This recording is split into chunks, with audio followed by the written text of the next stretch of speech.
Now, what is Bitcoin? Bitcoin is the first digital currency that is acceptable worldwide. Chamber of Commerce offers you an opportunity to get referrals.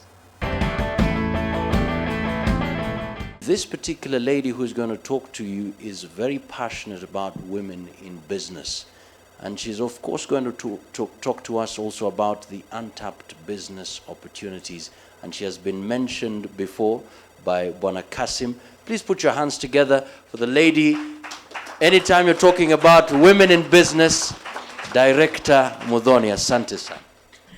Thank you very much, Mwakazi. When we talk about women in business, it's actually a club or a sector in the Kenya National Chamber of Commerce and Industry. And our main role is to champion entrepreneurship amongst the women and to make them believe that the opportunities that Kasim has placed here are possible to be run by women. What do we do on a daily basis? We connect. We have forums, like what Mwakazi has done. So we have forums that connect the women together. They trade together. Are you in procurement? You need to know what the other person does every other day. Let me talk about ignorance. It is a disease that has killed women. It has killed us completely. By the way, I'm not better. Sometimes I find myself in a number of times, I'm so ignorant about something so small, and I say, you're so silly. You know, opportunities slip through your fingers, but because you have not been keen enough, it just passes. We have subsectors that we have formed from procurement, agriculture, export, import, ICT, name them, 10 of them. And when you talk about procurement, you'll realize that the government has given you the opportunities on a silver platter, like this. But what happens? Documentation. When you want to tender for road construction, I'm also a contractor, women. The kind of documents they want, there are about 17 of them. By the time you want to feel that, you give up. They look at the envelope. Maybe you have been told do not label. You've already labeled. It is dropped. You see? So minor details that we need to be keen about. So we train women about that. Then we also meet during international forums, like we've been having TICAD, we've been having Untapped, we've gone to Rwanda, and these are forums that bring women from all walks of life. In those forums, we are able to equip them with skills. For instance, we are talking about training on documentation. The ITC, which is already in conversation with the Chamber of Commerce, they will be partnering with us so that we will train on their behalf in terms of women entrepreneurship skills. One of the key wins that we got during UNCTAD is a program that is called Empratech. It's for women, youth, and that is a program we are really looking forward to, because it's going to fine-tune some of the skills that women and entrepreneurs require for you to be in the market, and especially the international market. And of course, during TICAD, we had the launch of Women in Energy Awards. We are encouraging more and more women to move into those men-only sectors. Look at ICT, energy. When you talk of energy, you think of something so huge. You know, you think of somebody, a man climbing a pole, you know, and you say, oh, this is too hard for me. But we are encouraging the women every other day. These are sectors that we can use to actually convince everybody that we are able and we have capacity to be in any other sector. And number 3, we believe in transformation. This is all about attitude. Sometimes you can have a lot of money, a lot, you have everything in this world. But at the end of the day, what are you doing with that money? What are you doing with yourself? At the end of the day, you still want to gossip. You still want to say, how did she get there? You still want to question. You still want to be that other person. You still want to copy-paste what another person has done. We are always told we are our worst enemies. Do you believe so, women? Oh, imagine I don't. We have been made to believe. We have been made to believe that we are our worst enemies. And it has gotten into our minds until it cannot be erased. But you see, it's about transforming who you are. It starts with you. When I am dealing with women most of the time, sometimes it gets very rough. Because what they perceive of you or the concept of you is totally different what you have planned for them. Somebody asked me, how did you become a chair when you're so young? What did you have said? I told him, I work hard. Nothing replaces hard work. Nothing. But sometimes women, we become complacent. You get comfortable and you sit relaxed without thinking about tomorrow. In our forums, we will try to encourage each and every person, do something. If you're not doing something for others, do something for yourself. At the end of the day, remember, I want to be a corporate. I don't just want to admire people. One day, I also want to be admired. I also want to say that I'm rolling out in the bank maybe about $10,000 million in a year. It's possible. We are not there. But if we pick it ourselves, this agenda, we have to run it ourselves. And I'll say this. We do not need to even write new policies. We have enough gender policies. We only need to implement what is already there. And how do we move forward? It is after we meet, we need to come up with our deliberations clean enough, and we advocate to the right offices. The other day, I met the women who make beads. And they told me, oh, we have gone to the CS so many times. And every time he tells us, I'll not mention the name, every time he tells us, nitaangalia hayo. I'll see into it how you're going to be assisted. But do you think at the end of the day, he has a chance to even think about one person? He won't. Because the president is calling him, so-and-so is calling him, but when it is an institution, he will think twice.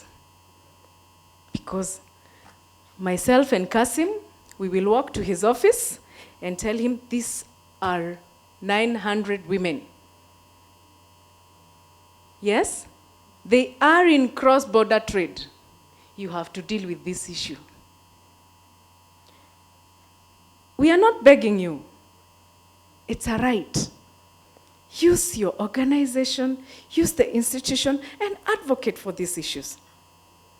Simply, that is why we have Kenya National Chamber of Commerce and Industry. If the women, we want to pull through, we must come together and form a formidable front If we want to advocate for something, let us not go to the streets and start raising our voices and start talking about my scarf, my choice, my hair, my weave. No. We can still say it, and in a moderate way, but firm.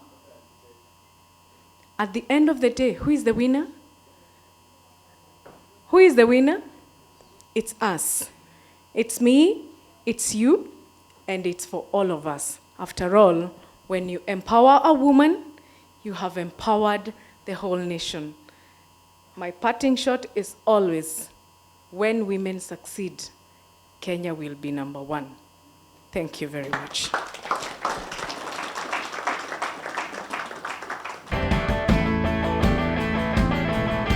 So this is the moment where you get to ask the questions, and I'd kindly call upon the key persons who spoke, starting with Bwana Were. Kasim, a round of applause for him as he comes in front. I also want to appreciate Director Mary Mudhoni. Please come in front. Asante sana. And then, of course, our gentleman, Mr. Raymond Kaptich, on Bitcoins. Asante. Makofi tafadhali, makofi tafadhali. Mine, we're moving away from how television works, where I ask the questions. No, you're going to ask the questions. So we're going to take 2 rounds of questions because of time, and I'd kindly request the panelists to also keep the responses brief because of time, so that we answer as many questions as possible. Let's start here. I think CBK banned the use of Bitcoin late last year in December because it does not leave trail. It does not leave trail like, money leaves trail, Bitcoin does not. To Kasim, how do you caution importers like me who cannot travel to China to purchase something I want, maybe a machinery, and as you know, in e-commerce there is so much fraud. My name is Isaac. With Donis Investments, we do audits and inspections in 10 African countries for the export processing zone factories. We just wanted to get an idea of how we can, share our experiences, and also get to get the rest of the world, the people we inspect clothes for, to recognize us in Africa, in Kenya, without having to fly out there, because we find ourselves having to go to the US or to the UK to market ourselves when we could actually be doing that from here. My question goes to Mr. Kasim on regards to procedure of joining Chamber of Commerce as a membership. Okay, thank you. So we'll start with Mr. Raymond here. Thank you very much, Ozid Kamal. Now, what you refer to, the statement by CBK, if you read very clearly, what the CBK governor said, that central bank does not regulate virtual currency, including Bitcoin. There was a ruling in 2015. Basically, BitPesa had sued Safaricom for taking their pay bill numbers because Safaricom did what the banks did to it in 2007 when the banks sued Safaricom for operating a financial services, yet their license was to do communications. Now, Safaricom, this time round, took BitPesa to court saying that they are dealing in a currency that is not regulated by the central bank. And the judge rightfully said that it is not up to central bank to regulate a virtual currency. When you spend your M-Pesa Bonga points to buy a phone, you have not committed a crime. You've used digital currency. So central bank does not regulate virtual currency, and neither does any central bank anywhere in the world. You did mention the aspect of a digital, or there is no trail with Bitcoins. Every device can be traced to an IP address. So whereas the Bitcoin is a 32-digit encrypted code, those Bitcoins can be traced to your wallet. So the source of Bitcoins can be traced to an address, but the address may not be written Kamau or Johnston, but every Bitcoin wallet has an address. I had 3 questions. I'll begin with the last one. The last one was about membership. You can do it both physically, like Director Mdhoni has said. You can visit one of the chamber offices and get registered. You can also do it virtually. I remember when I reported to work, the first task they gave me was to make sure that I automate my functions. So I think I've done that. You go to the Kenya Chamber website. You go to membership registration, and it will take you to a portal. And then you can be able to register virtually, and you can pay through your M-Pesa or go and pay the bills through Equity. The second part was about what the gentleman reported there. Kenya National Chamber of Commerce and Industry is a member of the 177 chambers worldwide.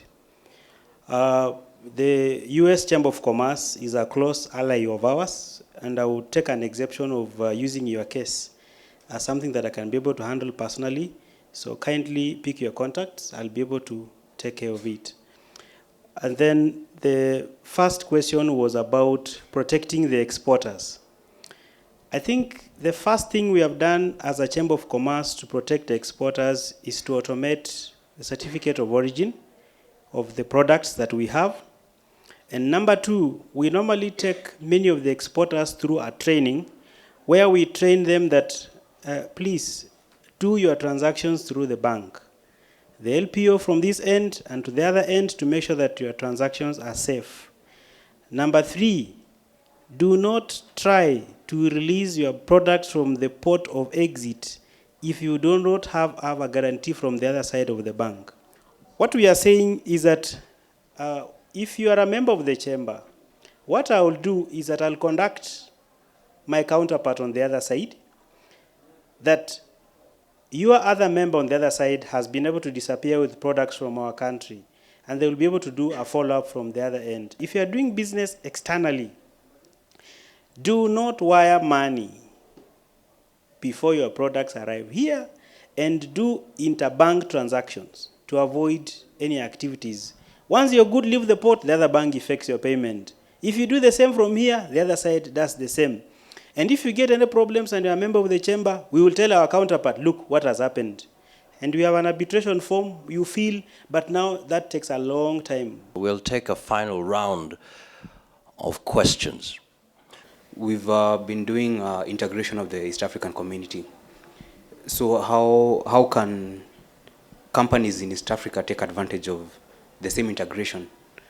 Case in point, we've seen companies like Dangote Cement coming into the industry and giving lower prices than what us we're offering. So how can East African companies strengthen our position by trading as a block? How are you able to tap into these opportunities that you, like for example, the meeting that was at KICC? I mean, you're saying that we are able to, we need to open up our eyes and see those opportunities and grab them. I just wonder how to go about that. I missed to buy a plot of land because it was valueless where it was, and it was next to a road that could not pass some vehicles. Then 1 year down the line, the land was worth 20 times that amount because there was a road passing by, and I didn't know. My question is to you, is it possible for us to know all the roads that are about to be constructed in the next 5 years or so we can buy land and tap? Recently we saw something in the newspaper about declaring goods or whatever it is you're importing from outside. So who gets to translate this? Do we come to you or do we go to Mary? And how do we understand this? Because it's put in this lawyer-ish jargons that we don't understand as laymen. So I have to go to a lawyer to translate this for me as a person who intends to go into business tomorrow. The panelists, as they respond, they also give us their final remarks as we close. Mr. Raymond. Mine, of course, is to appreciate this platform, this forum. And I call myself a Bitcoin evangelist because I want to, make sure a lot of Kenyans, when M-Pesa was born, it is celebrated worldwide, but that is old technology.